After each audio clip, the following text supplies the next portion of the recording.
이번 주제는 바우처 제공 인력 실습 시에 왜 실습 비용이 발생하는지, 그리고 바우처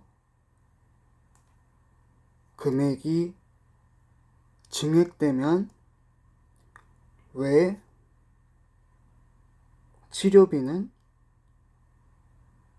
올라가는지, 그거에 대해서 아주 명쾌한 답을 드리려고 합니다. 우선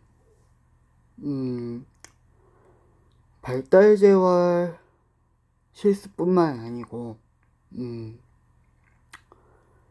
여러 치료사 자격 관련된 수련과 실습들은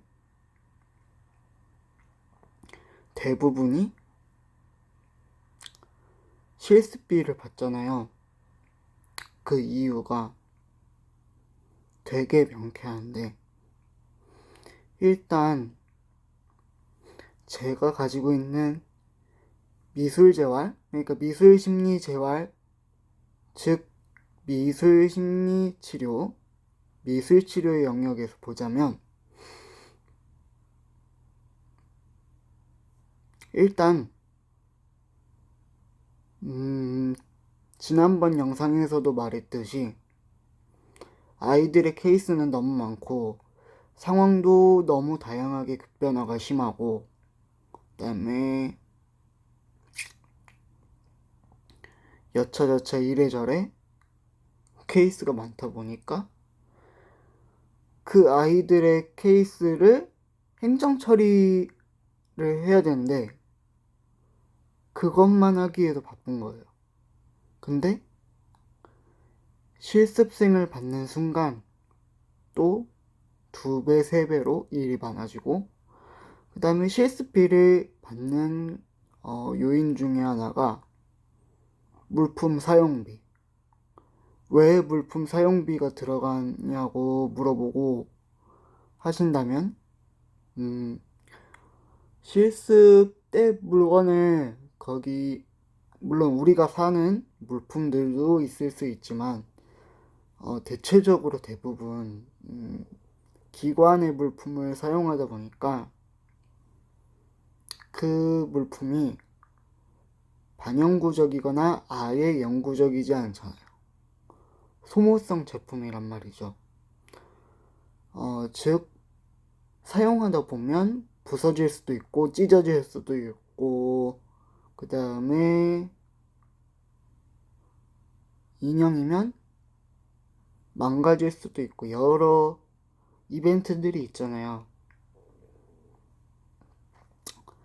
그런 이벤트들이 발생하면 어찌됐건 고치던 다시 사던 돈이라는 게 들어가는데, 이거에 대해서 매번 실습센터, 그러니까 실습처의 운영비로서 감당하기에는 부피가 큰 거예요. 그러니까 실습생한테 실습비를 받으면서 그거에 대한 예비적인 대비를 하는 거죠. 그게 가장 큰 이유고, 그 다음에 행정 처리에 드는 시간 소요 비용, 그게 제일 큽니다. 실습비는. 그 다음에 많이들 양육자분들이나 가족분들이 의아해하는 게 있어요. 바우처 지원 금액이 상한되고 올라가면 왜 사설 치료센터 플러스 모든 치료센터들이, 바우처 센터들이 금액을 올리느냐? 그 이유는 간단합니다. 자, 생각을 해보세요. 우리나라뿐만이 아니고 모든 지구상에 있는 나라에는 국가를 운영하기 위한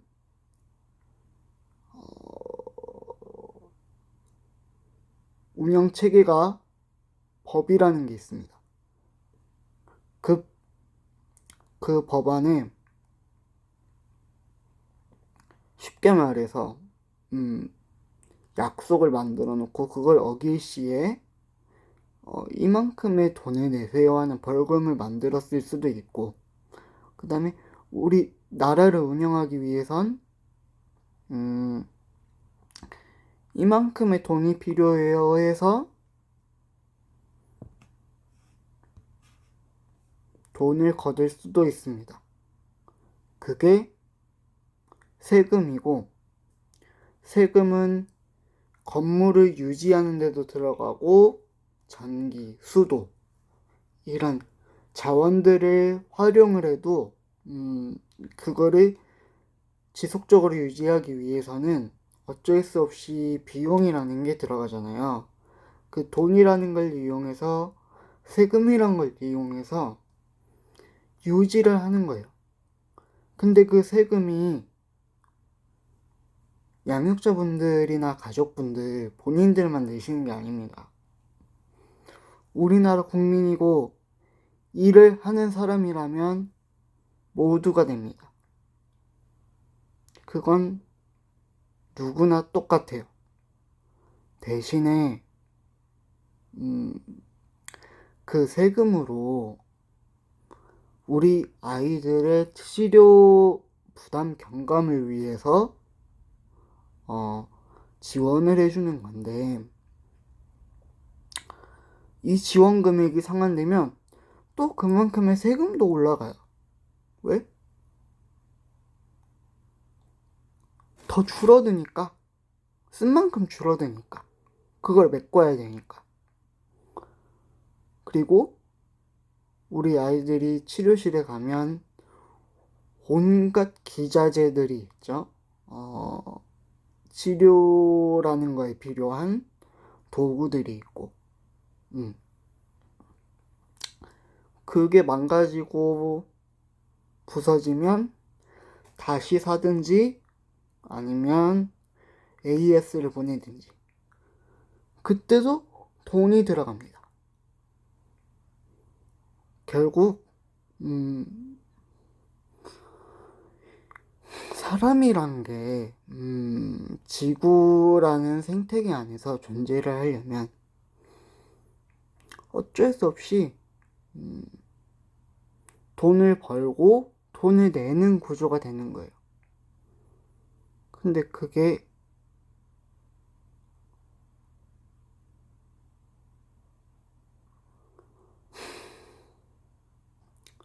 왜 치료사랍시고 돈을 좀 더 싸게 받아야 되고 희생을 강요받아야 되고 하는 거죠. 누가 우리 회사를 위해서 돈 조금만 받아. 그러면 본인들은 어떻게 하시겠어요? 들고 일어나시겠죠.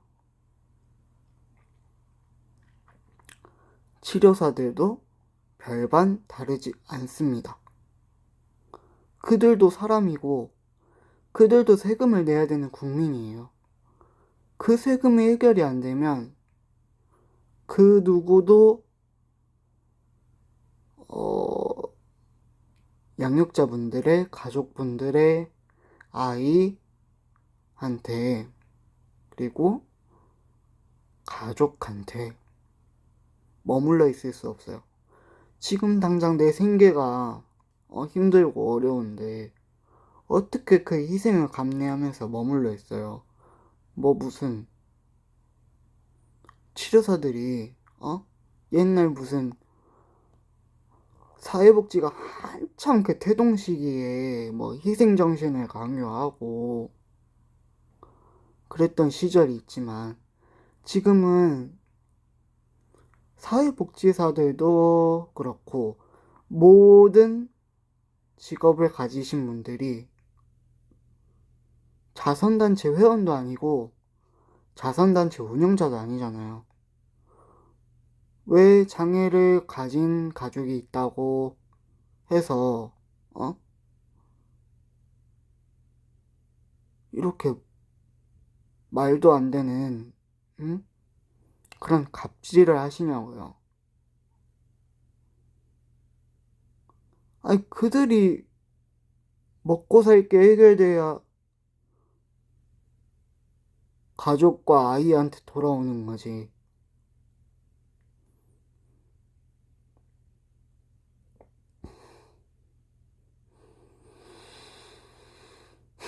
그리고, 음,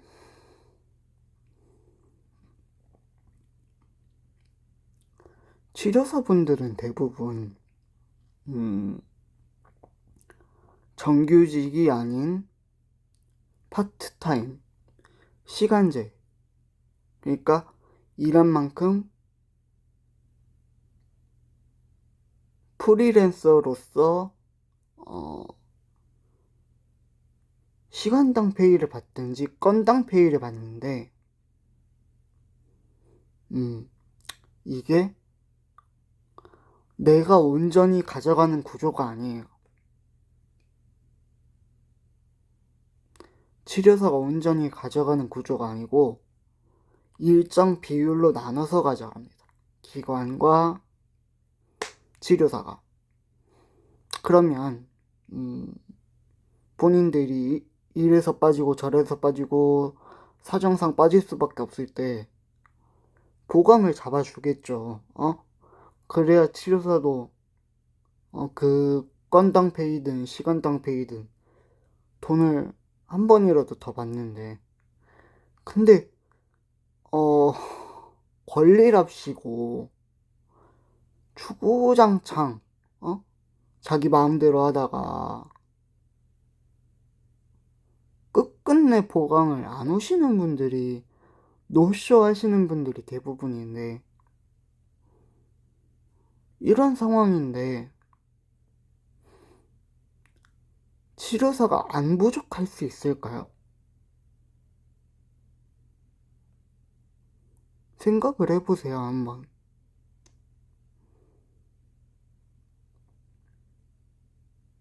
뭐 치료비 올린다고 담합한다고 뭐 이런 이상한 소리 하지 마시고,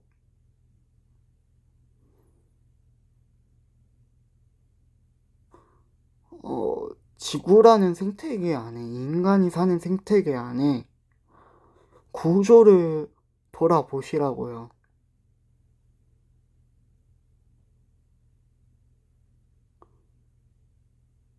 그 구조를 예, 알고 얘기를 해야지. 맨날 치료사 탓하고 기관 탓하면 누가 당신의 가족, 당신의 아이 곁에 남아 있겠습니까? 현실적으로 불가능하죠. 그리고 음,